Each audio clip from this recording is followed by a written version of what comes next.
The latest economic reports show that the gross domestic product in the United States actually rose this quarter. So, does this mean that the recession is officially over? Well, joining me to discuss, economist Gerald Celente. Mr. Celente, thank you so much for speaking with me. So, we get this report that says that the GDP actually rose, but at the same time, you have unemployment at a 26-year high. So, how do we make sense of all of this? Well, look what's behind the rise in the GDP. It's the stimulus program. It's dumping money into the system, and it's showing up. Look, for example, at auto sales. Remember the cash bunkers program? They gave people up to $4,000, $4,500 to buy a new car. Well, that accounts for 1.7% of the GDP rise. So this money is just the money that the government is printing up to temporarily stimulate the economy. Once the stimulus runs off, the economy continues to go down. It's as simple as that. But still, I mean, economists claim that this indicator is the strongest evidence yet that the recession is over. I mean, what do you think about that? Who are these economists then who are saying this? Well, that's a good point. These are the same economists that didn't see it coming are now saying what's going to happen next. Talking about The Economist, the magazine, look at their forecast back in early 2000s. They were talking about $5 a barrel oil. These are the same people that are saying that the recovery is on the way. Again, just look at the facts. Let the facts speak for themselves.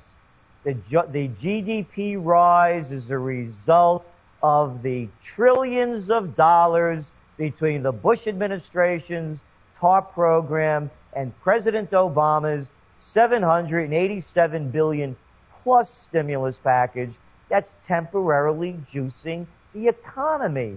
The deficits aren't going away.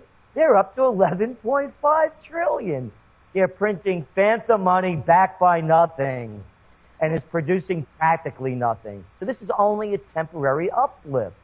So then what's going to happen after this? Because experts have said that some of these indicators are propped up by the government, and now not only in rhetoric but in action as well. So, I mean, the government can't keep providing stimulus with no end. So then what's going to happen when this money runs out then? Well, conditions continue to deteriorate. As you mentioned, the unemployment rate is at 26% highs. Actually, there are two sets of books. There's what they call the effective unemployment rate and the official unemployment rate. The official unemployment rate is 9.8%. The effective unemployment rate, when you add in people that can't find work, people that are off the unemployment roll, people that want full-time jobs but can only find menial part-time jobs, when you add that number in, you're looking 19%. So this is, again, this is only a temporary blip being fueled by the stimulus drug. It's like any drug. There's no cure for chronic degenerative disease from an allotropic drug.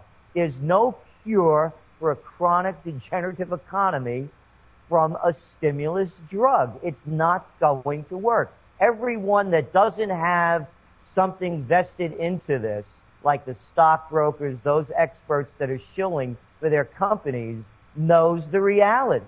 We have nothing to sell here. We're just looking at the data for what it is. You have these other people from the brokerage companies, the banks, the stock market analysts that have a vested interest in this and are chumming the people into the market. It's a big Ponzi scheme because once the stimulus runs out, this whole thing starts to collapse again. You know, another term that's thrown around quite often, jobless recovery. Now, correct me if I'm wrong, but usually the economy is driven by consumers. If you have people who are out of work, who even the people who have a job that feel kind of secure, they still have a little bit of fear. What if? So help me understand this contradiction. How can you have a recovery that's essentially jobless in this case? Well, as I say, that's like being almost pregnant. You can't. 72% of our GDP is consumer-based. You have to produce more than you consume.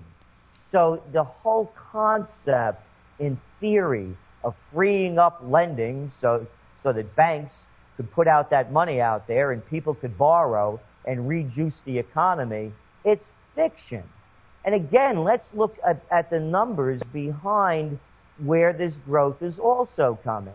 It also came from the new home sales. You know, that's been juicing the economy. But once again, it's a government bailout program. They have the $8,000 tax credit for first-time home buyers, and now they're looking at the data, and that too is a fraud because everybody and their uncle's tying into that one. So you look at the almost 700,000 cars sold, the hundreds of thousands of new homes bought because of the government tax program. It's all being generated by stimulus. In the meantime, median household income in the United States is below 1999 levels. We have less people employed now than we had back in 2000. So there's no recovery. As I say, it's a cover-up. Mr. Celente, as always, thank you for your insight.